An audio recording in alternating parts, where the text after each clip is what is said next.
13, came from a family in Monaghan and did commerce in UCD, and then I immediately from there went into the print industry, starting as an assistant accountant and started doing my training exams. Then from there I went into a UK retail multinational, stayed there a couple of years and qualified as an accountant there. And then I found my true love, my true passion. In 1993 I found the technology industry. I've been there since. Hi, my name is Sinead Burke and I'm a PhD candidate in the School of Education in Trinity College. I'm researching student voice within the primary school classroom and the opportunities we offer for children to have a say.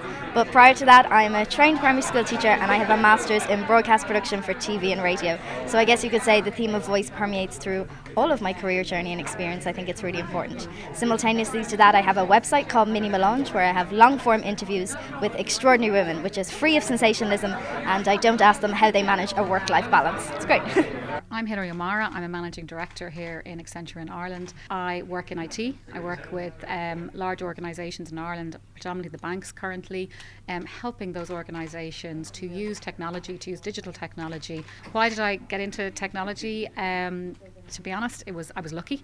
I was sitting on the steps of my tennis club and I didn't know what I wanted to be. I didn't know how to fill out the CAO form. And this girl came along and she talked about the fact that she'd done computer science in UCD. She told me that that was something that was a great launch pad. You could do teaching, you could do anything from it. And knew I liked the mathsy type subjects in school.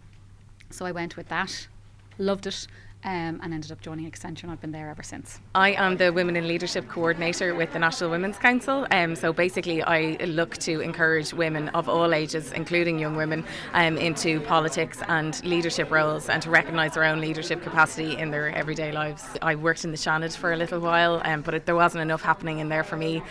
So I went into a PR consultancy, but unfortunately I was there just a year and the crash happened. So I wrote to people asking them, how do I get a job in the middle of a crash, and one of the people I wrote to was launching a charity, so I started making tea basically for his charity, and from there I ended up as communications manager and travelling back and forth to Haiti, and it's through that work that I developed a real interest in equality. Hi, I'm Katrina Carrigan and I'm a first year student in DCU and a Coder Dojo mentor. So far it's been great. So I started off by attending Coder Dojo, then mentoring, and that inspired me to go into computer applications.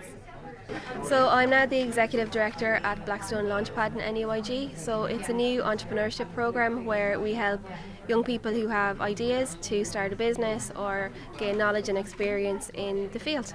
It hasn't been a straight trajectory into STEM, so I started in fine art and then I moved from there into curation and then from there into STEM and tech.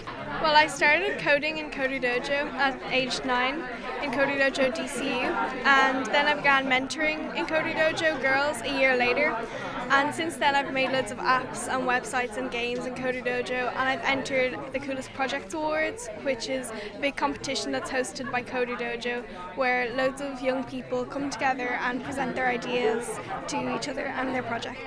Well, I'd like to really run a big company or run like a STEM business. I think that would be really cool. And Outbox Incubator, which is where I spent 3 weeks over in London learning about how to run a STEM business, I think that will really help me with that.